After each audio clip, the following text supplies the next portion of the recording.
Ассаламу алейкум. Ат сыйлаган, ат сүйгөн кадырман калкым. Биздин Instagram баракчабыздын катталуучулары. Биз бүгүн сайыпкерлер сырлары түрмөгүбүздүн кезектеги чыгарылышын баштап атабыз.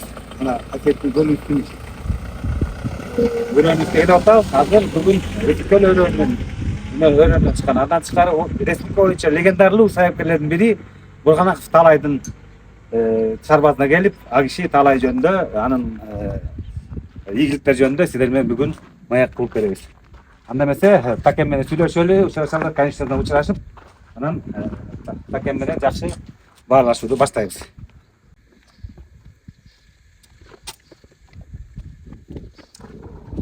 Достор, легендарлуу сайыпкерлердин бири, Чыган сайыпкер, Чыган сынчы, 54-чү атактуу организоводдун өсүп өнүшүнө зор салым кошкон Бурганаков Талайдын сарайына келип, ал киши менен учурашуунун алдыда турабыз. Такем бар экен. Ассаламу алейкум. Алейкум. Кош келиптирсиз. Таке кандайсыз? Таке кандайсыз? Жакшы, иштериңиз жакшы. Алхамдулилла, жүрөбүз, Кудайга шүгүр. Кудай кааласа, ат сүйүүчүлөргө, келечектеги сайыпкерлерге, деги эле кыргыз элине сиздин аттын кашкасындай таанымалсыз. Легендарлуу сайыпкерлерди жаңылбайбыз. Сизде маек алып, сизден жакшы сырларыңызды элге тартуулайлы деп келип калдык. Рахмат. Жакшы таке, сөздөрүбүздү баштайлы. Таке, Баатырдын ат көтөргүс баркы бар дегендей мына сиздин баркыңыз даңкыңыз таанымал. Янында туруп атабыз. Өзүбүздүн колдо өскөн жериңиз, айылыңыз, анан кайсы бөлмөңүз, мурунуңуз боюнча баштайсыз.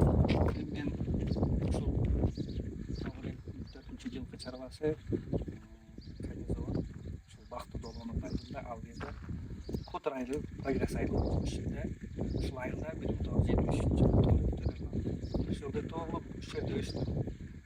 Атам, ата тегим баары ушул жерде. Өзүм дөөлөй суурусунан болом. Дөөлөй суурус билесиңер, Кыргызда чоң ууруларга кирип, атактуу жетакенин бирөөсү Сартаке, биздин чоң атабыз дөөлөй суурус.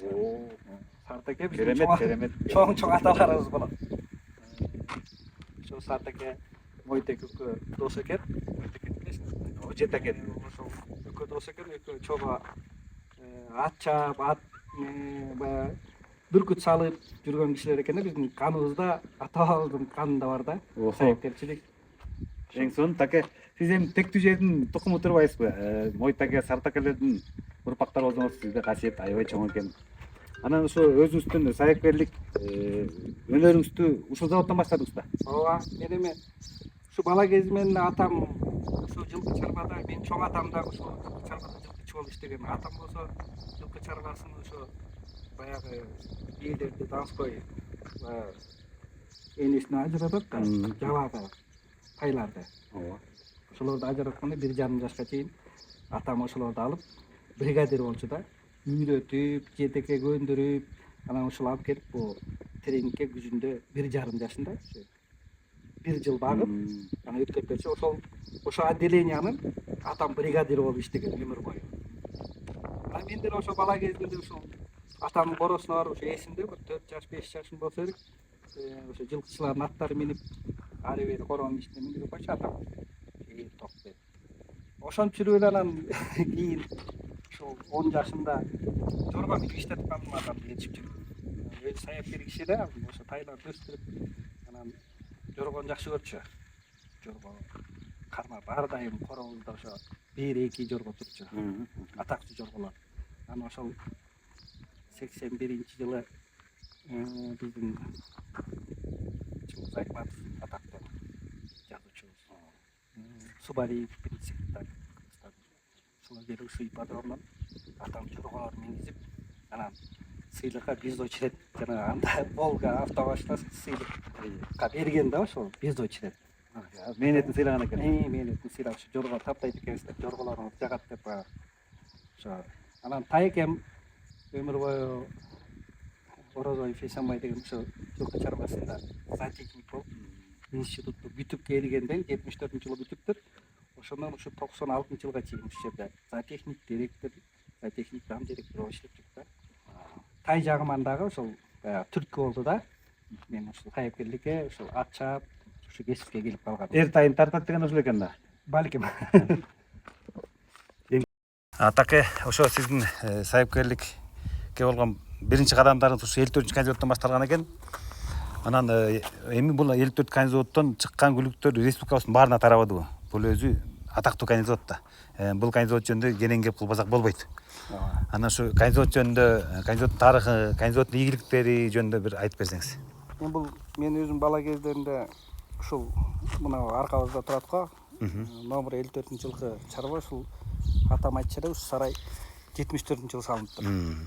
Мен ушул 87-88 жылдары ушул бир 15-16 жаштарыбыз ушул жерге келип ат минчик. Ал эми баягы күлүк аттар, гладкий скачка деп атпайбы, гладкий скачка. Ошонун баары ушул жерде кармалчу. Чистокровное отделение, эки отделениябыз бар эле. Ошо балдар менен келип ушул жерде минип баягы эми чистокровный ат өзүңүз билесиз да. Ага чейин биз баягы жылкычынын аттары минип жүргөн балдарга чистокровный ат минип баягы күрүккө чыгып кентировать этсең баягы чапсаң шамал болуп калат экен да. Анан ал ат мингенден бүттү, берки аттын баары калды. Анан ушул жерден баштаганбыз, ушул жерде очередке турат элек, ушул жерде 10 чакты бала келип улам беребиз, улам 3төн минебиз, улам 3төн минебиз. Анан таң атпай келесиң үшүп. Колуң жөнүндө андай перчатка деле жок. Колуң үшүйт. Ага карабайсыздар. Кышында таң атпай келесиң. Анан кичине кышында баягы ат минип мээнет кылганыңга баягы тренерлер жайында ат чаптырат. Ошого карап анан күндө таң атпай келебиз. Анан таң атпай келип проездке калабыз, бирде окуйбуз түштөн кийин. Анан мектепке кетебиз кайра. Караңыз кандай кызыгуу. Ооба. Анан ушу 54-кандидат кайсы жылы түптөлгөн, ийгиликтерин айтсаңыз. 54-жылкы чарбасы бул 1926-жылы түптөлгөн. Мына жакында 2 жылдайын Кудай буйрса, азыр ошол кандидаттын башчысы, директору даярданып атышат. Юбилейге, 100 жылдык юбилейи болот. Бир кылым болуптур да. Бир кылым болду. Эң ушул жерде баягы Союздун ученыйлары, немелер келип ушул жердин климаты жакшы экен. Баягы ат өстүргөнгө, ат таптаганга, жайкысын салкын, кышкысын жылуу деп ушул жерде тандашыптыр да. Анан бул кандидатты кийин ушул прямой Москвага подчинение болгон кандидат. Ал кезде ушул Эникеев деген директор бар экен. Аталарыбыздан угушчу да. Ал прямой ушу московский обеспечение болуп, токум, така, мык, жүгөн, октого чейин московский. Биз деле ошо баягы кийин союз ураганда баягы анча-мынча колдонуп калдык. Московский эрлер болчу да. Карабайсыз, эң сонун. Анан ушул жерде баардык ушу канча кыйын жерге Кыргызстанда баары ушул жерден ат минип ушул жерден өсүшкөн. Мисалы азыр ушул эле Уржанов Төлөмүш байкебиз, Горбачев Володя деген бар эле Раматылык болуп калды. Союздун деңгээлиндеги булар жекейлер болчу да. Карабенников Петрова жана атактуу Казакстанда жүрбөйбү тренер. Жорго суутабы азыр? Азыр күлүк суутат, бирок мурун жорго деле суутат, күлүк деле суутат. Ошону баары ушул жерден баягы ат чаап баштаган балдар да. Жакшы, анан сиз ушул 88 жылдан баштап эле бу жерде тыгыз байланышып калдыңыз да. Тыгыз байланышып, анан атам окууну бүттүм, аламан чаап жүрдүм. 88 жылы бир Бырлок деген аламан алып берди атам. Өзүң аламан тапта деп.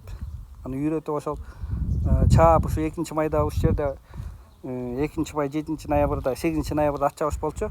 2-майга даярдап ушу күздөн баштап анан өзүм ат чабышты утуп алдым. 15 жаштагы баламын да. Сүйүнүш жөнү коюнга батпайт. Сон ийгилик да. Ал кезде эмне байгытып атканыбызды деле билбейбиз. Байга берип атабы, бербейби билбейм. Сүйүнгөнүбүзгө анан классташ балдарыбыздын баары болельщиктер келет баягычы. Кандай сон? 2 сом, 3 сом рубль берип койчу, аны менен барып жууп, баарыбыз мороженое жеп. Жакшы, таке. Таке, мына биз ушунчалык көп ийгиликтер жаралган, небир тарыхы зор ийгиликтери бар биздин кандидаттын, 54 кандидаттын дорожкасында кетип атабыз. Анан ушу ипподромдон чыккан атактуу күлүктөр жөнүндө айтып бериңизчи. Айгырлар боюнча. Эми бул доке бул 54-жылкы чарбасына 2 жылдан кийин Кудай буйрса 100 жыл болот. 100 жылда эмне деген күлүктөр чыккан. Биз баягы мурунку сайыпкерлерден, аталардан, байкелерден угуп жүргөн күлүктөр бар. Лайлак деген күлүк болуптур. кийинчерээк Гусляр деген болгон, Мысль деген байтал болгон, Скальд Мангуста. Караңызчы не деген. Ал рекорд Алматинский ипподромдо рекорд койгон. Дагы бир жерден Тбилисиден рекорд койгон. Мысль. Мысль ушул 86-жылы дары чабылса керек. Мен деле көрүп калдым. Анан Бурсит. Ооба. Жана Төнөмүш байке чапкан Бурсит, трижды венчанный, Гусляр трижды венчанный. Мысльди айтышат ушул ал Калининскийди уткан, ана дербиде ушул Тбилисский ипподромдо ошо Чавендестин күнөөсүнөн экинчи болуп калган дейт. Тиги аякта бүт союздук республикалардан чогулган күлүктөр болгон дейт ипподромдо. Дерби, айгырлар, баягы эң трехлетканын 3 жаштык күлүктөрдүн эң чоң скачкасы. Мыктылар ошого байтал баягы фаворит болуп, анан баягы кысып антип минтип ушундай жолдор менен экинчи болуп калган деп ушу биздин агалар иштеп келген агаларыбыздан уккам да мен. Андан кийинки күлүктөрү да көп. Андан кийин баягы ал союз убагында 90-жылга чейин ал гладкий скачка өзүнчө. Ага чейин ал өзүнчө тарыхта. 90-жылдан бери аламан улуттук оюндар өрчүбөдү. Ооба. Мисалы үчүн кунан чабыш, жорго салыш, аламан байге. Биздин улуттук оюндарыбыз кирди. Улуттук оюндарга көбүрөөк көңүл бөлүнүп, берки кыска аралыкка ат чабыш мындай четке болуп калды да, алчы четте калып калды. Анан эми баары бир деле баягы аккан арыктан суу агат дегендей, баягы мурунку канизоттун биелери, мурунку айгырлары, ошонун эле балдары аламанга, ушу кунан чабышка жарабатты да. Азыркыга чейин деле. Ошол таке өткөндө Төлөмүш агабыз дагы баса белгилеп кетти маегинде. Гусляр жөнүндө жакшы айтты, Бурсит жөнүндө жакшы айтты. Андан ушу бурситтерди сиз көрүп калдыңыз да, Бурсит Гуслярды? Ооба, мен көрүп калдым. Бурситти мен көрдүм, өзүм чабылганды да көрдүм. Гуслярды көргөн жокмун. Гусляр ал Россияда чабылды да. Бурсит Алматыда чабылды, Бишкекте чабылды. Аны көрдүк. Ага чейин деле ушу мен ушул атамдын иниси бар, байкем. Керимгазы деген. 74-жылы, 76-жылы Лейлак деген күлүк болуптур. Ал да ошо Лугансктын баласы. Ал эми Россияда ошо Пятигорскийдеби, же Ростовдогу, Ростовдо.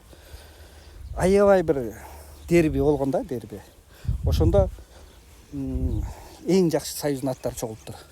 Восход току, Рис совхоз, Украинаныкы, Кабардинский, Днепропетровский, Украина. Ошондо чабылып келатканда 2 атпы 3 ат жыгылыптыр, чалынып.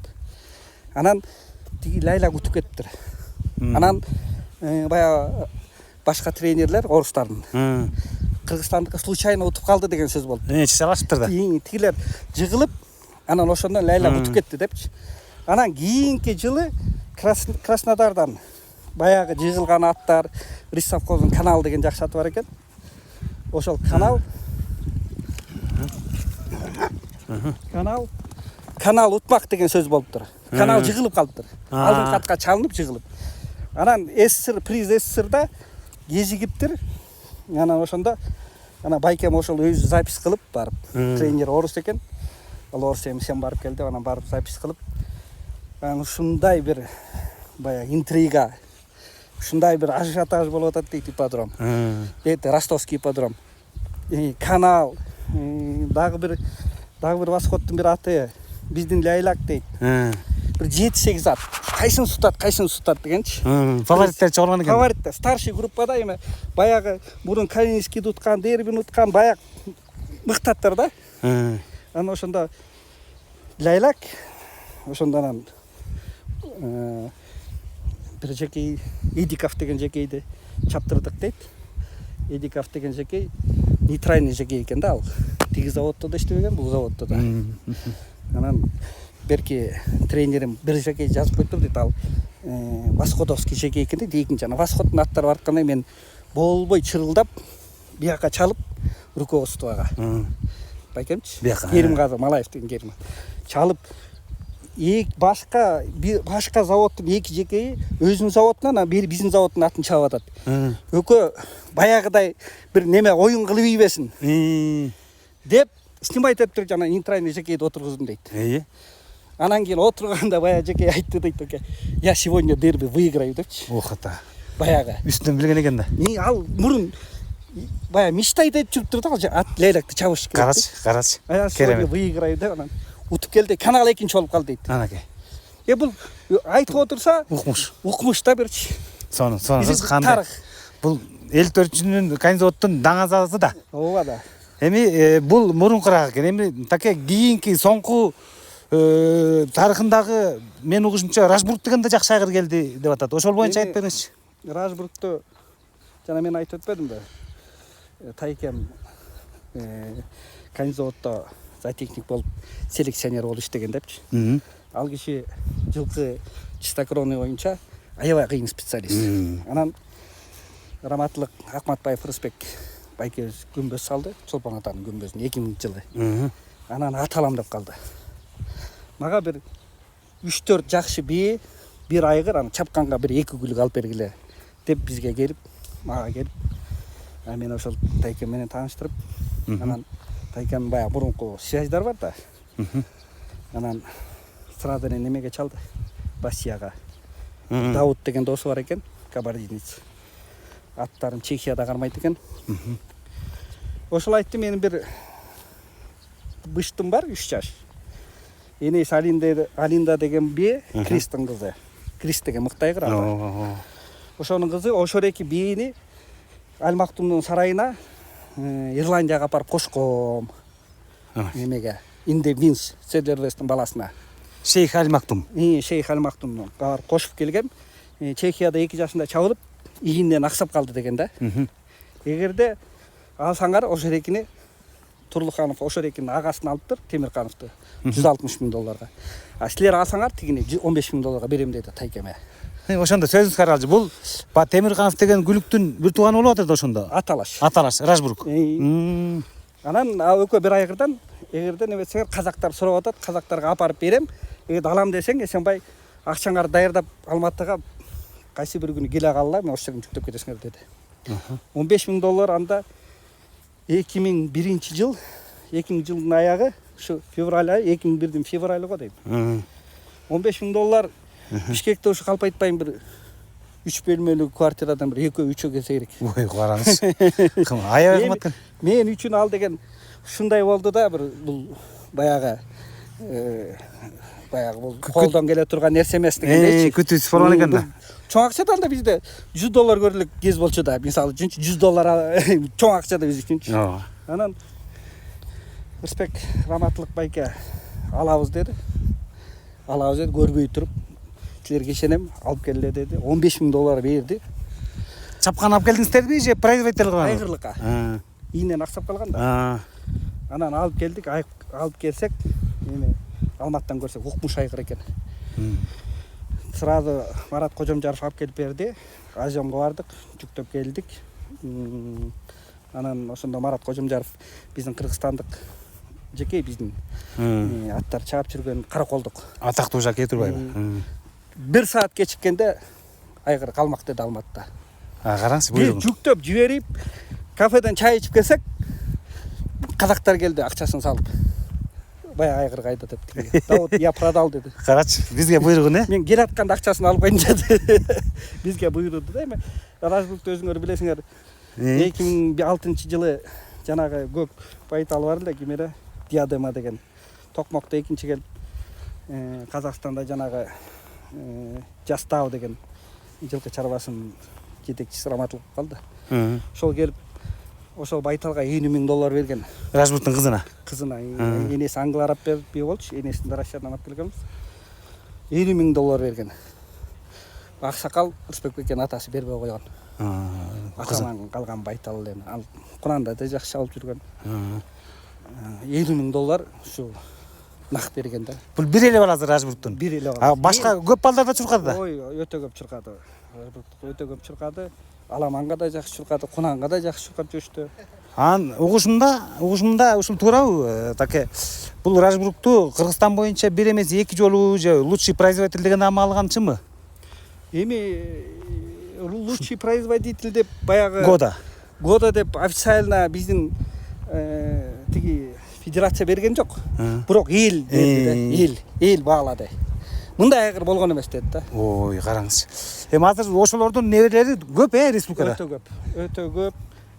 Анан ал кезде дагы бизде Кыргызстанда мисалы 54-эле жылкы чарбасынын бээлери, Раматылык ошо Байкенин, Ырысбек Байкенин бээлери эле болуп, баягы ашып кетсе 30-40 жакшы бээлерден бир 10 чакты эле бээге кошулуп атты да. Аз кошулуп калган экен. Эми жакшы айгырга колдон келишинче көп эле бээ кошо бериш керек. Рахмат, таке, рахмат. Мынакей. Таке, биздин эң баалуу ипподромубуз келип отуруп атабыз, мынакей. Эң сонун айгырдын жасалган кезде кийин жакшы сонун курулуш болуп калган имаратта. Анан такейин ушу Маегүлдүн өзөгүнө келсек. Маегүлдү эми көп жаш саяпкерибизге сиздей мыкты чебер саяпкерлердин насааты керек да, сырлары, кеңештери керек. Анан ушу сизге сураганда кантип атты тандайсыз? Тандагандан кийин кандай кылып даярдайсыз? Ушу даярдайган чапкынга чейин алып келген жумуштарды айтып бересиз, анткени суроолор ошол жагында көп болуп атат да. Эми ат тондоо боюнча эң биринчи атты баягы саяпкерликтен эң биринчи балдарга биринчи тамагын ушу конюшняда иштеш керек да, мындайча айтканда жанагы аралашып жана кухняда жүрүш керек. Анан сразу эле ат алып, сразу эле иштетип баштаган ал өтө кыйын. Өтө кыйын. Жаш балдар, жаш саяпкерлер, чоң саяпкерлердин жанында 1 жыл, 2 жыл сөзсүз жумуш жасап, ипподромдо жүрүш керек. Ипподром конюшнясында өтүш керек. Полный тиги аттын алдында боогунан баштап, аттын жанагы аштоосун акырына кандай жем жейт, кандай чөп жейт, ошол баарын кыйналган күндөрү жемин жебей койот, чөбүн жебей койот. Ошонун баарын изучать этиш керек. Ал баягы 1-2 сырын айтып, андай мындай болдум эле, мен саяпкермин деп атып, көп жаш балдарды көрүп атпайлыбы? Көп аттардын убалына калып атат, чынын айтсамчы. Ошондуктан эң биринчи очередь жакшат алганда саяпкер өзү биринчи даяр болуш керек. Жанагынын баарына. Эми аттын анын тандаган өзүнчө тема. Аттын өзүнчө бир экстерьери, өзү толку бою, жанагы кулагынын кыймылдашынан баштап, өзү тиги баягы аттын коңгуроосу, көкүрөгү, соорусу, ушунун баары түзүлүш керек. Тегиз болот. Ушул жерде эки эң негизги 3 тандаган баскычтар. Сиз аны алайын деп тандап келдиңиз. 3 эмнеде басты? 3 басым. Эң биринчи аттын бутун карайсың, көзүн карайсың. Анан мен тандаганда эң биринчи аттын ден соолугун карайм. Жебичкени, тренировкадан атты барабай эле чыгара калып, көзү жакшы экен, буйругу жакшы экен деп алган, ал өтө ошибочно, шашылыш болот.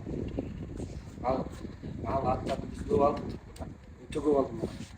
Өпкөсүнөн кеткен аттар болот. Ат сага билбейт. Ийинен кеткен аттар болот.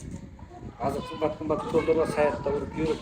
Мисалы ошон үчүн атты алганда, барганда ипподромдо мисалы үчүн жашаш керек. Бир айлап. Жатыш керек ошо. Атты тренировкасын көрүш керек. Изучать этиш керек. Канчага иштелип атат, канча көрүп аттар нервный болот. Алып чыксаң сонун ат. Бирок бияка келип мингенде нервный. Плавкиде чалып психология өлгөн, ал аламанга жарабайт, ал 2 күндө кетет. Ошон үчүн ат тандабаш үчүн, саяпкерлерге айтарым, ипподромдо эң биринчи очередь шашылбаш керек. Бар боо жакшат экен деп жандара эч качан албаш керек. 10 ат алсаң, 10 атты шашып алсаң, ошонун бирөөсү жарайт, жарабаса, 10 тең бирок болуп чыгып калат. Мен ат алганы барганда эң биринчи ошол конзордо коллектор менен сүйлөшөм, тренерлер менен сүйлөшөм, аттарды көрөм. Аяка барсаң айтат, чыгарат. Вот этих продаем. Хочешь бери, хочешь не бери дейді. Мен бұлар сілер сатып аласың, мен кіріп көрейін деймін да. Ар жақты келіп, кіріп аңтарып көрейінші мен да. Нар жағында қайсы қатып А мен вот эти продаются дегендер уже сомнение да. Я аларға жолы ну болады эми арасында, ар кандай болса. Анан ат өзү көрдү экстерьері сонун. Анан денсаулыгы жок болуп калат. Көрдүлөр чаппай коет. Анан происхождение сөз атасы гүл көзү үшкө бөлүнөт. Спринтерский дистанция. Ата теги спринтерлер. Эне жагы спринтерлер. Майлерлер болот. Булар спринтер бул кыска аралыкка. Кыска аралыкка. Кыска скоростной болот. Булар мисалы 500 метрде 27, 28, 26 секундта жасаган аттар. Булар өтө скоростной аттар да. Булар аламанга жарашы спринтерский линия бул кыйын болуп калат. Анан майлерлер бар. Орто дистанция 1600 метр, 1700, 1800 метр майлер. Андан стайерский. Бизге ошол аламанга стайерлер. Мына украинский линиялар булар стайерлер. Союзбагы 2400-3200 метр эң чоң скачкалар дерби 2400-га чабылчу. Стайерский дистанция. Узак 3200-га СССР чабылчу старший болот. Калининский 1600-га чабылчу. Булар стайерлер. Ошолордон линияны карап, стайерскийге укмон болуш керек. Европага барганда да ошол. Спринтерби, стайерби, майлерби ошону караш керек происхождение. Анан ошолордун баары биринчи карап, каталогтон карап алып, анан ошолордон анан тандаш керек. Андан кийин анан экстерьерин карайсың, куту колун карайсың. Анан эң биринчиси денсаулык. Өрүк аттар ушундай сонун болот экен. Сону баардык жагынан кынтык таппайт. Эч жер. Экстерьери да баардык. Бирок денсаулык жок. Ал келгенде билинип калат. Ал келгенде билинет да. Иштетип барып туруп, 5-6 айлык иштеткенден анан бир галоп жасаганда чыгат, бияктан чыгат, өпкөсүнөн чыгат. Ушундай Жүрөктөрүн баардык жагынан. Тамак жебей калат, кыйналып калган бузулган аттар болот. Тамак жебей калат. Ошон үчүн ат алыш бул өтө бир чеберчилик, шашпак экен да. Опытный кишилер аш керек да. Барышат, аз көп эле көрүп атам. Биздин Ордош элде, казак элде особенно көп алып келишет. Алып келет 20-30 саат. Ошо көп эле балдарды көп жүрүп 20-30 саат иштесет, бир атыда чаппагандар көп жүрөм. Акча не деген акча? Мага камчы раматлык 2012-жылы $10,000 берди колума. $10,000 берди да, талай бир эл атап кетти. Россиядан бир эл атап кетти, бирок достойный болсун. Бир ат берди. Болду деп бардым. Кайзоттарды кытырдым, тиякта карадым. Анан немеде Риссовхоздон Алекс Риссовхоздон айырбашты көрүп тренировка.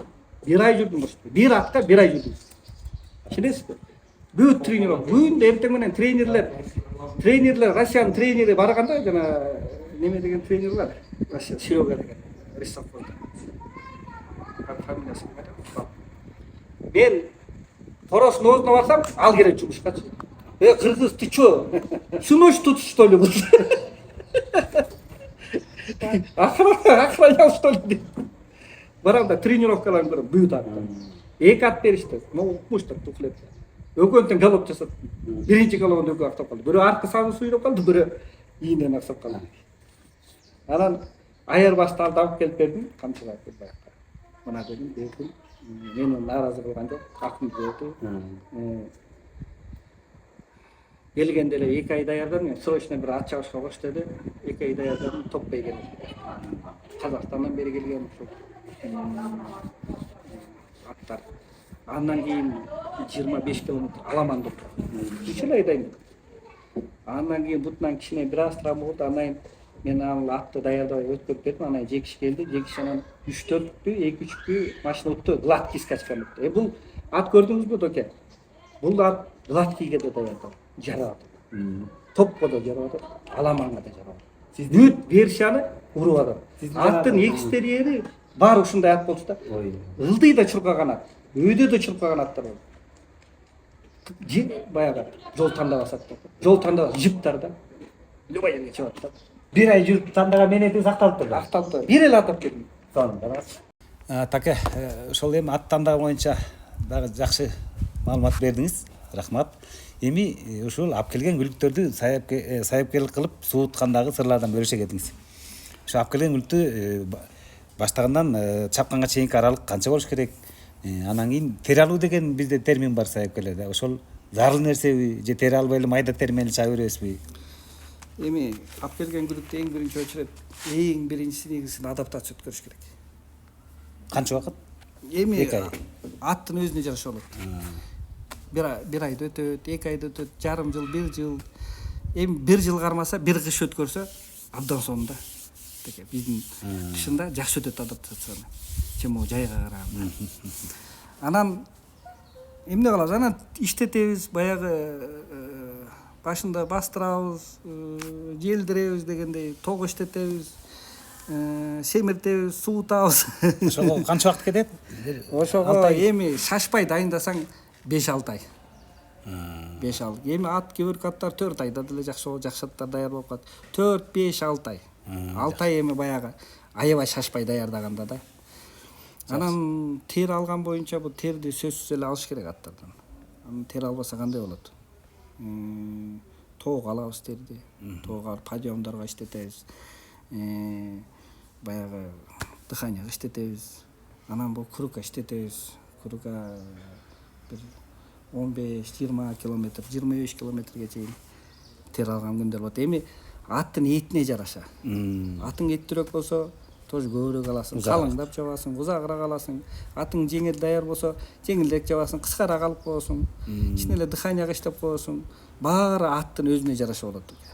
Анан моунча тери алыш керек деп ушунча сөзсүз могу атка ушунча алыш керек экен деген ал жаңылыштык болот. Ал ат балким ал атка өтүп кетет. Балким жетпей калат. Орусда мындай бир жакшы кеп бар. Чем переборщить, лучше не доварить дейт. Караңыз кандай сон. Оорураак болсо келтирип аласың, бирок өткөрүүгөн опасный. Өткөрүүгөн атты бузуп аласың. Кыргыздарда айтып коюшат го, бул суут өтүп кетти деп коюшат го. Ошол турбайбы? Көңүл айнойт, жум бузулат. Ат жанагы закитка эмнеден болот? Ошонун баары өткөрүүгөндөн болот. Катыш иштетүүгөндөн, аттын көңүлү кала түшкөндөн, ошонун баары ошондон болот. Рахмат таке. Эми дагы биздин аудитория бул республикабыздын бардык региондорунан көрөт да, көрүүчүлөрүбүз бар, сыртта жүргөн азаматтарыбыз бар. Анан бул ок аташынан да бир-эки суроо берейинчи, анткени көрүүчүлөр ошондо суранышып атат. Күлүктү даярдап атканда, мисалы үчүн токтогулук туугандарыбыз жүгөрү менен суутат экен. Кээ бирлери жалаң арпа менен суутат. Айрым эски сайыпкерлерибиз бир сууга, кайнак сууга көптүрүлгөн буудай менен суутат экен. Анан ушул кормлениянын негизги багыты кандай? Эми тамакты туура бериш керек. Тамакты эми кышында биз кышында баягы суук учурунда арпаны жара тартма кылып аралаштырып беребиз сулууга. Анан баягы эти кичине начарыраак аттарга жүгөрү да кошобуз. Жүгөрүн да кошобуз. Анан ада жакшы европейский немелер келип атат, мюсли, ушундай добавкалар да. Эт көтөргөнгө бар, анан энергетический бар. Ошолордон да кошсо болот. Мен өзүм колдонгонум жүгөрү, арпа, мен колдоном сулуу. Анан жайкысын жеңилдирээк сулуу улпак аралаштырып беребиз. Кышкысын болсо күчтөп беребиз. Кышында карда, суукта өйдө көп иштетебиз да. Ошол маалда аламандарга күчтөп эле беребиз. Жүгөрүнү аралаштырып, жара тарттырып, анан арпа сулуу кылып. Сонун рахмат. Эң пайдалуу кеңеш болду. Рахмат таке. Таке, рахмат, аябай сонун суроолорго сонун жооптор берип атасыз. Эми таке, дагы бир өзөктүү суроо бар да. Сиздин ушу атаңызды чыгарган ийгиликтериңиз көп да аябай. Анан ошолордун ичинен өзүңүзгө жаккан бир ушундай бир мыкты кульминационный жеңиштериңизден бирин экин айтып бербейсизби? Эми ушу баягы жашыраак кезде 2000-жылдары баягы аламандар биздин улуттук оюндар өнүгө баштабады. Эгемендүүлүктүн 10 жылдыгы болду. Бишкекте. 2001-жылы экен да. 2001-жылы. Биринчи эгемендүүлүктү ошо Батыркулов Уланбайке мутса керек баягы Аркус менен. Анан ошол эгемендүүлүктүн 10 жылдыгы болду. Президентибиз ал кезде Акаев өзү келди, өзү вручать этет деп анан бир Рысбек байкем бир ошо кишинин аттарын сутуп жүрчүмүн. Анан Сымбат деген күлүгүн ошо чүйдөн Каракетов Алиден алган тайында. Кунанда деле жакшы чуркаган. Анан ошол бышты болчу. Анан бышты башка баягы аттарыбыз баягы чоң байгеге жарабай ошо быштыны сууттук. Ага чейин дагы бир Норуздук чыга керек, ага чейин ошо Бишкектен Норуз туткан. Анан Казакстандан 17 ушул программасы менде үйдө бар. 17-18 күлүк жазылды. Аламан өтө. Алдына Волга 31-10 коюлган. Бишкекте болду да. Бишкекте. 31-10 эми ал кезде жакшы машина болчу да. Алдыңкы машина. Алдыңкы машиналар да. Анан суутуп бардык. Анан 25 километр болду Аламан. Анан баары эле ушу Казактан 17 күлүк келди. Ушу казактар алып кетпесе экен, баягы кыргыздар баягы неме болот да, сөз болот элдин арасында. Намыс ойноп атат да. Анан мен көлдөн апардык ошол немени, сымбатты. Анан жакшы экейин бар болчу, раматлык Камарик деп койчук. Иман Салат болсун. Мирбек деген. Анан ошол балам өзү жакшы чапчы аябай. Анан биздин Кыргызстандан да көп чыкты, ушу 50-60 ат чыкты го болжол менен. Аябай чоң байы болду. Анан ошону балага айттым мен, өзү жакшы чапчы, Казакта да чапчы.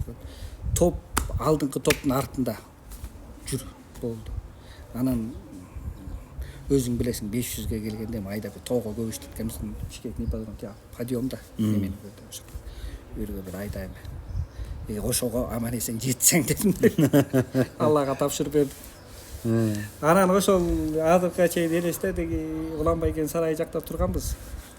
Жанымда Алилер турган, ошо как раз ошо тайынды берген да. Баягы кетти аяк курка. Топтун артында баратат балам. Эми кандай болор экен дедим. Алдыда бир Кордайдын көөгү баратат. Ошол экинчи болгон жакшы аламан болчу.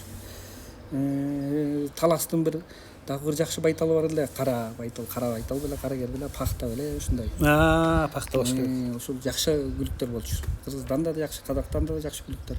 Анан ошо 500ге барганда анан атым суурулуп чыкты. Ай бареке. Ат суурулганда мен өзүм жүрөгүм суурулуп кетти сактап. Караңыз кандай, мына рахат ушунда. Атып чыксам мен артыман тиги кимдин Муталинин баласы Раматлык байке Аксакалдын Аличи ошолордон алган да тайда. Ал атып чыкып келет, көстөрдү кургап алып, күндүн ысыгы кандай жана трибунга жеткенин билбейм. Ошол анан ошо президентибиздин колунан Волганы алдык. Андан кийин эле немеде Жалал-Абадта ошол эле жылы Курманбек Баатырдын 500 жылдыгы болбоду. Чоң байге болду анда да. Анда бир түптөн бир ат сатып алганбыз, полукровный. Оспек байке ошол атты алып беришти десем, алып берген. Ошону бир жарым ай дайындадым ошол ат чабышка. Сымбатты эс алтып койдук, ошону даярдап анан анын дагы ошол жерден бир машина утуп берди. Ошол караңызчы. Бир 25-30 күндүн ичинде. Анан Санташ деген күлүгүбүз бар эле, ал да ошол Кайнзаводдун аңгылара биелеринен чыккан. Ушу гусляр, баягы илгерки кабина атактуу немелер отурат. Ошол экини өзүм сатып алып $4000. Ошол 25 күндүн ичинде бир жип аны Скөл областын ошо Камчы атасына бир неме өткөргөн ушул жерде байге. Анан кийин ошондо бир жип уттук. Анан немеде Скөлдүн 60 жылдыгы болду облустун. Ошондо жана Мерседес Кабан уттук да, 25 күндүн ичинде. Не деген ийгилик. Ошол эки атча неме 25 күндүн ичинде неме болушту да. Тиги да 25 күндүн ичинде уттук, бу да 25 күндүн ичинде. Анан дагы ошонун баары бир тең, андан башка да көп байгелер чыккан, андар бар, Казакстандан топ байгелер бар. Ошонун баары бир тең, токе. Кызымдын ушу көчмөндөрдө жана гладкий скачканы утканы бир тең болду да. Ошол жерде айтыңыз эми. Ой, аны айтып отурсам бир өзүнчө бир толкундануу да кайра башынанчы. Мындай болду токе. Мен бир кызым гладкий чаап жүрөт, ошо аттары баягы бияктан доморощный аттар болуп, анан импортный аттар келип атат, тияка бияка анан аттары экинчи болуп калат, үчүнчү болуп калат. Бир жакшы ушу ниет кылып коем, импортный бир ат болсо, ошо кызым аперип койсом бир алдыга чыгылып баягы неме болбой, кыз бала бир сыктансың, бир чоң байге анан көчмөндөр болуп калат 2018-жылы. Анан ага чейинки көчмөндөрдө кичинекей болуп ат чаппай калды, кыз кумайга эле түшүп жүрчү. Ошого ыраазы болчу, кыз кумайга кылдыр, кыз кумайга болсо түшөм ата деп элечи, папа деп. Анан Бул Бишкекте Ишат деген бала Англиядан бир 10дон ашык ат алып келиптир. Байке ошол жерден бир эки байт алды, анан бир эки ат сатат элем, балдар иштетпей койду, барака чыгарып салышты. Анан барып көрсөм, ошо бир кунан бар экен, ат да койлор экен, курсагы мындай, жүнү момундай. Ошо апрелдин 28-inde бардым да. Ат чабыш болуп Бишкекте, Деңгороодо болуп. Анан барып эле жактырдым ошо төртөөнүн ичинен. Сатасыңбы десем, сатам деди. Канча десем $4000. Болду дедим, $4000. Мен ойлоп аткам бир $10,000 болот го деп чаптар. Эми импорт жол эле Англиядан мисалы үчүн бир топ 4000-5000 ал жол эле $5000 болду. Анан байке деди, муну браковать этип салды, муну мен тагыга жарым баасын берип атам деди. Болду дедим Ишат. Экөөбүз жаңы эле таанышканбыз. Сатып алдым да алып келдим. Апрель ушу майдан баштап минди, өзү үйрөттү ушул жерден кызым. Сүйүнүп, атын дамбай деп койдук. Көл жээк иштетти, бир ай бастырды, көлгө түшүрдү, антип мынтип. Анан көчмөндөргө даярданып, анан отбор болду баштады көчмөн. Биринчи отборго курсак утуп алды. Анан бул случайно болду го деп. Анан экинчи отбордо ушу Керим байкелер аттарын алып келди. Казакстанда чабылган бир тухреткасы бар экен, экинчи келген. Ошолор келди. Жакшы компания чогулду экинчи. Ушул жерде да. Ушул жерде. Анан экинчи ошол отборго даярдап атканда, ошол эле атты тазалап атып куйругун. Анан баягы тарак куйрукка илинип калыптыр аттын. Анан ал үркүп куйругун кыпчыганда тарак кыпчылып калып, буту менен секирип берген да баягы куйрук деп. Ал баягы куйрукта скремисаны алам дегенде боякка тийиптир. Назикеби? Назике. Кудай саттай бер. Анан жыгылып, сотрясение алып, ушу август болуп калган, ушу август айында. Тондору беле ушу. Көчмөндөргө бир 25 эле күн калган, бир айга жетпеген убакыт. Анан сотрясение алып, биягынан жараңка кетип, челюстте сынып челюсти. Анан больницага жатты, мамасы ыйлап, чаптырбайм эле, чаптырбайм. Эми эне да. Өзү кошо жатып, мамасы. Анан айыгып Бишкектен мен операция кылды, биягынан баары шына койду. Анан мен да чаптырбайтын дедим, чаппай эле койсунчу. Анан отбор болду, баягы отбор болуп калды, экинчи отбор. Башка баланы отургуздум биякта. Адыл деген иним бар, ошону отургузсам, утуп келди экинчи отборду. Анан Адыл эми сен чабасың эми. Тиги Назик тигиндей болуп неметсе сен чабасың деп дайындап атабыз атты. Анан Назик ошол даарыланып 15 күн больницада жатты. Руслан деген иним бар, ал да жорго кармайт Бишкекте. Ошол өзү операция кылдырып, врач өзү. Атты жакшы көрүп, ат жорго кармап жүрөт. Рахмат ошол Руслангачы. Өзү Назик ушундай болду байке деп өзү тогузуп бияктан машинеге салып экен. Мен барган жокмун өзүмчү. Биякта көчмөнгө даярданып атам. Биякта кызым тигиндей болот, мамасы өзү кетти. Руслан тогузуп алып больницага жаткырып, карындашы да ошол врач экен, именно челюсть боюнча. Операция кылышып, башынан Руслан тиги ат чапканга жарайбы десем, байке эмнени айтып атасың? Кызыңдын аман калганына сүйүнбөйсүң, башы ыргып кетсе эмне болот? Сен эмне деп байкеси? Так ойлонуп калдым, окуй, сурабай эле койбой муну депчи. Анан келип, мамасы экөөбүз такси менен келип, таксини жолдон түшүрүп, мама үйгө кете бер, мен Каришага барып эле келем деп, ыйлап болбой качып келиптир. Көчмөндөргө 10,000 көңүл калган. Адам карач. Анан болбой иштетип, анан баягы сотрясение алганда. Анан чаппа десем болбойт. Күндө келип дейт, дайындайт. Анан көчмөндөргө эми жазайынчы эми кызым деп берге Адылга айттым эми. Адыл сен дарынба. Ушундай болот атат. Анан Адыл башка ат чапты. Анан ошол көчмөндөргө бир күн калганда эртең көчмөндөр чабылат дегенде ошо бүрсү күнү көчмөндөр ат чабыш деген күнү үйдөн кусуптур. Назик. Сотрясение да. Анан ошол кусканда мамасына айтты, папам айтпайм, такыр айтпайм, айтсаң чаптырбайт да. Анан мамасы макул кылып алган да. Анан айтышпайт. Келип анан бокска киргиздик 1600ден. Анан чоң баягы чаап жүргөн балдар, жекейлер, Алматыдан, биздин жекейлер, эң баягы мыкты гладкийде чаап жүргөн. Ал өзү 15 эле, 15 жашта болчу. Анан мен ойлоп атам, кыздын көңүлү калбаса бир 3-чү келсе болду дедим да, 3-чү келсе болду, Аллага шүгүр. Анан келип анан прямойго чейин баягы куйруктап келген Хартул Кейч, казактын баягы Падиша Нури деген байталы бар болчу, анан Хартул Кейч деген жакшы бир дуплетка салгычу ал дагы утуп жүргөн. Күчтүү. Падишанын ори утула элек болчу. Поражение көрбөгөн байтал экен бияка чейин. Ошол экөөнүн артынан кесип болду деп атам да. Анан баягы 8 ат кетти. Керим Байкелердин да Франциядан келген Көлбаевдин Асанбек атанын да жакшы жылкылар дейт, чет өлкөдөн келген. Мен ойлоп атам, меники бракка чыккан жылкы болсо эми. Эми 3-3-кө кирсе жакшы эми. Кызым чаап катышып калса экен деп. Эми экөөнүн артынан келе берчи. Прямойго чейин. Прямойдон көрөсүң эми Кудайдын буйруганда. Арттан келип туруп прямойдон айдаганда согуп алды да. Мен өзүм так деп көк ат байланып турган жерде турам.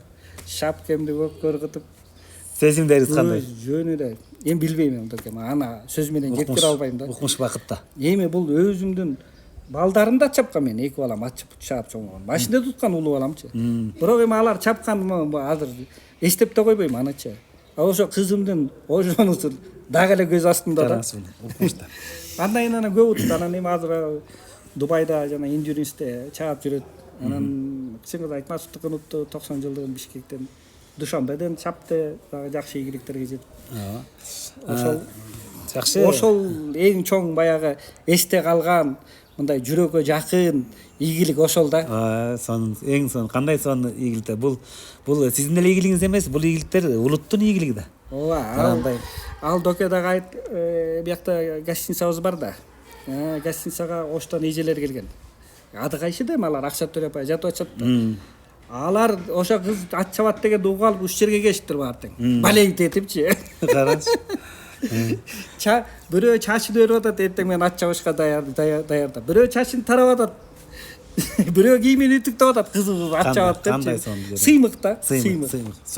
Эми биз урматтуу көрөрмандар, бул Назик жөнүндө сөз болду. Кыскача маалымат айта кетишим керек.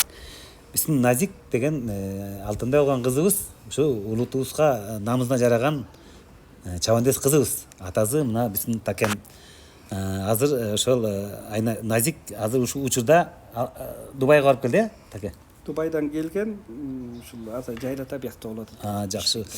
Эми буйруса эртеңки чабышта дагы ушу отурат да. Ооба. Ошого ийгилик каалайбыз. Ушу Назикте болгон кызыбыз көбүрөөк болсун. Сизге рахмат, ушу Назикти тарбиялап өстүргөн. Анан ушу Назикти ушу канча жашынан баштап эле кызыгып калды атка? Ал берки андан улусу Идимбек экөө удаа да 1 жаш экөөнүн ортосунда. Анан садикке барып алып келем. Ушу 3 жаш, 2 жаш болчу. Тиги 3-4, тиги 2 жаш, 3 жаш, тиги 3 жаш, 4 жаш да ушу примерно. Анан ушу Канчага келебиз да, аттарын турат биякта. Анда мен Канчзаводдо директор болуп иштечимин. Садиктен алып келем, эчинде анан Канчзаводко аттарды көрөйүн деп келсем, кирчимин, анан эшиктин алдында бул прокаттын аты аттар сыяктуу бир Бабай деген атыбыз бар болчу. Арабада сүйрөйт, ады кайсылар да катайт этет. Бабай деп койчу да. Анан биздин өзүбүздүн бээлер бар болчу.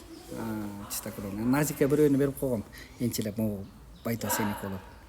Ошо байталды бер да мага Бабайды алып бер. Бабайды жоошто минет да. Ары чапкылайт, бери чапкылайт. 3-4 жашында. Бабайды тигини бер, Бабайды алып бер деп. Карачы кызыккан. Ал чистакроны боз бие да десем, жок, мага Бабай керек, Бабайды алып бер. Ошо Бабай деген атты минип жүрүп эле үйрөнүп, жанын койбой чапкылап, анан Бабай эмне болду? Бабай өлүп калдыбы деп болду. Анан кийин папа мага башка ат деме дейт. Анан атамдын жылкы кайтарып жүргөн аты бар болчу, мал сал. Бычма ат. Анан ошол атты атайм сизге башка ат берейин, кызыңызга ат керек болуп атат десем, анан атам ал атын берип, атама башка ат сатып берип, анан ошону минип бияктан аттар чыгып баягы тренировка кылат аламын. Алар менен жарышат. Анан суутса, анысында суутам деп чалап алып тарап алып, алар менен суутат. Кайра дагы башкалар проездге чыкса, баягы аттын ийиси отуруп кайра чыгат. Аты баспай калат. Анан эртеси күнү муну баспай калып башка ат дейт. Башка ат беребиз. Ошонто отуруп анан бир күнү кыз кумайга түшөм дейт. Ат чабам деди. Анан ама сен кичинекейсиң да. Анан тоңго Сархан деген тайым бар болчу. Тоңго сынак апарсак, ошо түп жактанбы, бир жактан жеке келмек. Жеке келбей калды. Жекеге туята кимге чаптырам эми десем, кызым ошол жанымда ойноп турган. Назик ат чабасың десем, чабам дейт. отур деп жайда отуруп ийсем тай чабышты согуп алды. Канча жашында ошондо? 12 жашында. Караңыз кичиге. 13-14 жашында дейм. Аны утуп алды. Андан кийин анан мен өзүмчө неме даярдайм деп чыгып анан ошондон эле анан кетпеди анан чаап. Анан атактуу коён кашканы алып бердим. Атактуу коён кашканы ошо казак досуман алып бердим. Ошо Назикке Кызгумайга деп алып бергем. Кызгумай түшүнү төрттү талаяк, кашкасы бар, өзү да күлүк жылкы экен, аябай сындуу жакшы. Секенай досумдун сарайына кирсем туруптур, анан экөөбүздүн анча мынча аласа береселерибиз бар эле. Анан Секенай айтты, муну ал таке, муну ал, могу ат жылкы жагабы деп. Секе баарын кой, могу айталды бересиңби десем, сүйүнүп кетти, берем депчи. Кичинекей арык жүнөмөмдөй. Анан алып келдик анда. Анан Назик ошо көчмөндөрдө жайлата Кызгумайга түшүрбөдү. Анан күзүндө 2 жолу аламан туттук, анан кышында Секенай келиптир. Мен Назикке башка жылкы берейин, коён кашканы кайра. Анан коён кашканы берип, коён кашканы берип анан сатып ийдик. Анан Назик уже гладкий чаап, жана дамбайлар чаап, анан коён кашкандан атактуу болуп чыкпады. Ал өзү 41 километр өзү ушундай чарчабаган жылкы болчу да. Ал таза кандуу да? Жок, аңгыл арабский. Атасы да аңгыл араб, энеси да аңгыл араб деп мага Секенай айткан. Мунун атасы да аңгыл араб, энеси да аңгыл араб. Анан өзү күлүк жылкы болчу аябай. Мен көп миндим, өзүм да минип ошол 2 жолу аламан туттук. Анан бизде ат чабыштар 20 километр, 22ден ашпайт да. Анан кичине скорость жетпей калчу да. А бирок 35-40 километр болсо ал жан кое турган күлүк эмес болчу да. Секенайга айттым, эми силер жакта узакка чабат эми бул деген, ошо жака чабылчат. Анан ошо бергем. Анан аяктан аябай өттү окшойт. Аяктан ошо Кайратка сатып ийиптир Секенай. Кайрат экөөбүз Актауга бир ат чабышка бардык. Анан ошондо айтты, талай ушу күнү коён кашкан уткан байгеси $400,000 болду деди. Керемет. Анан мен да бир ат апаргам, ошол жака бир меники да полкронот болчу. Меники экинчи келди, 35 чакырымда. Коён кашка 5-чи болуп калды. Анан ошол жерден айттым, Кайрат коён кашканы эми токтот, эми торуңуздун убагында деп. Мунун болуптур байтал, баягы байтал эмес. Деп анан кийин Кайрат аны коён кашкан токтотом деген, анан берке менин атымды сатып алды. Ошол баягы коён кашканын бизде турган историясы көп. Бизден кыргыздар, балдар, казактар көп суроо берет коён кашка тууралуучу. Аябай сонун маалымат болду да. Таке, сизге дагы бир жолу чоң рахмат. Ушинтип биздин Назикте болгон улутубуздун кыргыздын сыймык кызын тарбиялап өстүрүп, атка жакын кылып ушундай бир намыска жаратып атасыз. Рахмат сизге. Эми ошо жанагы коён кашка жөнүндө сөз болуп калбадыбы? Анан коён кашканын каны аңгыл арап турбайбы? Аңгыл арап демекчи, айтсаңыз, сиз эми күчтүү специалист катары сиздин да оюңузду билгибиз келип атат. Азыркы күндө, ушу күндө аңгыл арапты да чабышып атат, анан таза кандуу английскийди чабып атат чет өлкөдөн алып келип. Анан жергиликтүү биздин Новокиргизский парадокста чабышып атат. Анан сизге жаккан ушу кайсынысын көбүрөөк чабаар элеңиз? Кайсысына көп басым жасайсыз? Эми аңгыл араптардын дагы араб тукуму негизи өзү буга чистокровный кошуш керек да, аламанга чабам десеңчи. Таза араб болсо арабтардын көбү баягы 10дон 1, 20дан 1 чуркашы мүмкүн. Бирок подряд чуркайт. Ну, чистокровный кошсо жакшылап аңгыл араб бийлергечи. Жакшы биздинче илгертеден келген Гуслярдын тукумдарынан, Заливдин тукумдарынан, ошолордон кошулган аңгыл араб бийге биздин жакшы баягы стайерский жана айтып өтпөдүмбү? Жакшы чистокровныйлар кошулса, мындан өткөн аламан болбойт. Мисалы үчүн ушул жерден утту го, Каюмдун көк аты. Белбулактын баласы. Белбулак биздин менин атым болчу да, Белбулак. Мендин сарайыман туулуп, энеси менде, энесин Кайынзаводдон алганбыз. Ошол Белбулакты эми жанагы аңгыл араб бийге кошулуп атпайбы? Энесин аңгыл араб деп жүрүшөт го. Эми көрүп атпайсызбы? Эмне деген кунандар келди өткөндө. Бостери Баатырдын 4 жылын уткан атта. Ошондой кунанды да ошол бийни кутпады. Аламанды да утуп атпайбы? Көрдүңүзбү? Жакшы аңгыл араб бий болсо, кунанга да, аламанга да бул деген жарайт. Анан эми ал ошол көк атты мен кунандан бери билем. Мен өзүм Белбулактын балдарын мындай наблюдать этип жүрөм да, каяктан кандай чабылып атат, эми өзүм айгырым болгондончу. Бул менен чабылып жүргөн чистокровный кунандын баары бүттү уже аябагала. Ошо 2 жашында эле бүткөн аксап. Көрдүңүзбү? Дагы эле чап. Набайын өткөндө Казакстандан экинчи келди көчөгө бурдагы. Ооба. Демек бут бекен болот экен да. Бут бышык болот. Бут бышык болот. Анан булар тез эс алат. Төке. Чистокровный ат восстановлениясы эми чистокровныйдын да ар кандай бар, бирок булардын байге дейин эс алуусу көп колдонот. Ангел арабтар тез эс алат. Жанагы мен жол бол деген аламаным ушу аякка көчмөндөрдү 3-чү болду ушул жерде. 120 000 сомго тайында сатып алгам. Кунанында. Ошо эрекинин энесинде тиким бар, араб бар. Биздин Кайнзооттун жылкылары, кабина деген ангел араб жылкы бар эле, бие. Жылда күлүп берчи.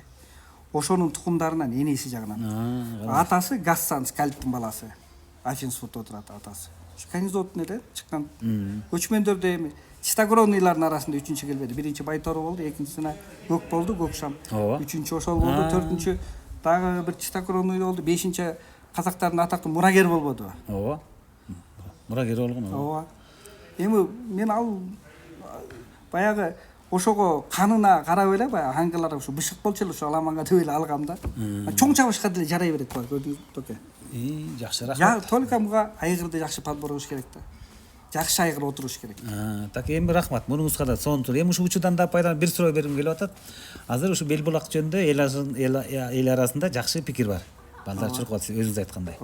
Бел булак айгырдын бир жакшы мүнөздөмө берип коюңузчу. Бул ата тегин кененирээк айтып. Бел булактын атасын мен өзүм Алматтан алып келгем. Чистокровный. Ушул биздин Кайнзооттан да зам директор болуп иштечимин. Айгыр керек деп. Азыр деле бар Качкеев Каныбек Салыгыч. Кайнзооттун жетекчиси болуп иштеген. Ошол киши мага бир жакшы айгыр таап келчи. Казакстандан ба, тияктан, бияктан ба, тааныштарым көп. Бирок жакшы болсун деди да. Хорошо деп анан казактарга чалсам ушундай айгырлар бар деди.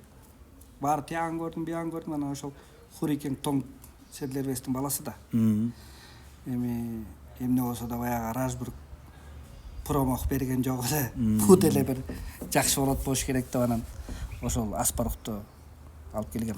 Аспарух. Аспарухту алып келип анан Кайнзоотко кошконбуз да бийлерге. Анан бел булактын энесин Кайнзооттон чыккан бие. Кайнзооттон чыккан да. Гнездовый матка деп койгондордун бириби? Безупречная деген жакшы матка да. Анан ошол безупречнаяны ошо бел булак Аспарухка кошулуп бел булак чыкты да. Андан кийин деле башка айгырларга кошулду, жакшы айгырларга. Бир Райыл Ниттин баласы бар эле ошого кошту. Баарынан Сары Бактан да берди, безупречная жакшы кулундарды. Баарынан эле берди жакшы. Безупречная демекчи, ал анын да бир баласы биздин Талас областына кеткен. Билесиз э? Бешкашка менен ошол безупречная түшкөн айгыр. Ооба. Ал ушу менде безупречная турганда ошол менден камчы ошо бийини сатып алган. Анан ошо кулун ээрчип кеткен. Анан кийин ошол бии башка жака сатылып кетти. Мен ал жерден кайра сатып алдым. Безупречная. Ал кулун жакшы чуркап, ушул жекиш даярдап, тайында чемпион болду, кунанда чемпион болду. Жакшы. Ушу бизде Таласта дагы ушу балдар жакшы чуркай баштады. Ошонун айгырдын. Жакшы, рахмат. Така, рахмат сизге. Буюрса эртеден бери сонун баарлашып болуп атат. Эми бүгүнкү күндөгү tutуп аткан аттарыңыз боюнча бир-эки маалымат берип коюңуз. Эртеңки 30-июлда боло турган чабышка кайсыларды даярдап атасыз? Күзгүгө кайсыларды даярдап атасыз? Эми азыр ушул өзүбүздүн шерин ачабыш болгондон район, Беш район кезек менен ачабыш өтүп турабыз. Сайкылдар акча чыгарабыз ортого. Ошол ачабыш жеткирген атабыз. Ошого ушул жерде Муктар деген байкем бар. Ошонун кунагына ушунда бир мал алып келген. Ушул бир пластиге көрүнүп Кулак, э?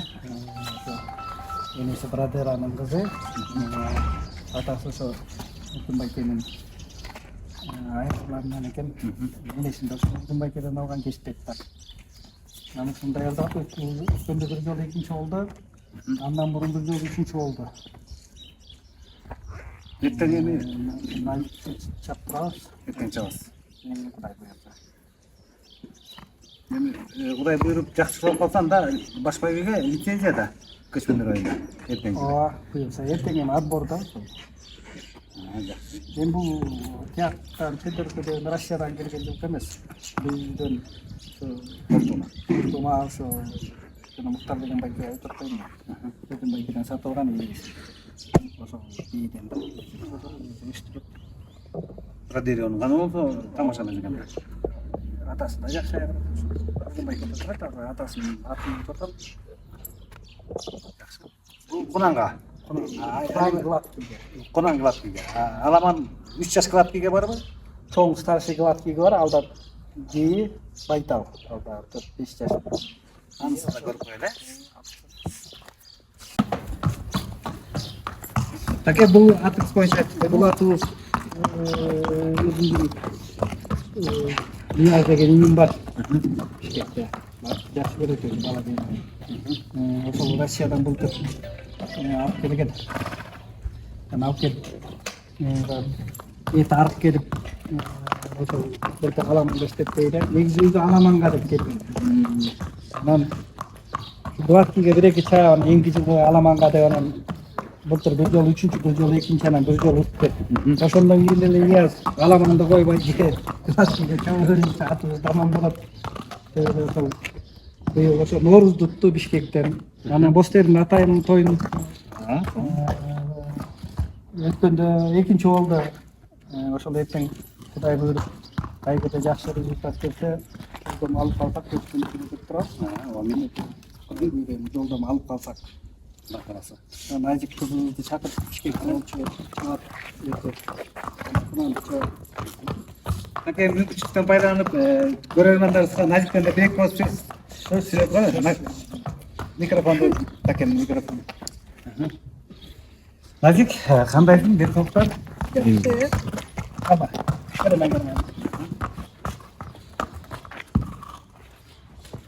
Назик, сен эми элдин ордун салган, сен намыска жараган кызыбызсың. Өзүң ат чапканда эртеңки кайсы ат чапкан жатсың? Кандай кишилерди көрүп атасың? Эртең акман маңдай деген атты чабам. Буклет барган. Кунан, анан 3 жаш. Кунан. Ат чапканда жеңгендеги сезимдер кандай? Главное атын чувствует. коркутаны болот. Көчмөндөр оюнда укмуштай сонун жеңиштерге жетишпедиңби? Сен такем атаң такең эмес, биз бар жалпы кыргыз эли кубандык аябай сүйдүк. Биздин кызыбыз ат чабып атат ата-бабалардын салты менен. Ана сага чоң рахмат. Ичине ийгилик, эртеңки чабыштардагы аттарың байгел болсун. Чоң рахмат. Анан Назиктиги Дубайга да барып иштеп келбедиңби? Ооба. Ана Дубайдын күлүктөрү кандай экен? Бизден айырмасы барбы? Ал жак endurance. Ал индуресиби? Алыска. Алыс дистанция. 120-160 километр. Ошондо чаптың да? Аттары биздикинен айырмасы бар бекен? Биздики бүлүк аттар, ал жакта арабская. Чыдамкай. Английский читакем. Жакшы, кайда буйрса барасың башка, эми чыгат. Буюрса Америкага жатам. Эң сонун. Эми ушу сенин жаштын тилегин берет дейт. Кудай кааласа ошо Американда багындыр, Дубайда багындыр, дүйнөнү багындырып бизди Кыргызстандын жерлерин желбирет. чоң рахмат. Желбирет биз сени сыймыктанабыз.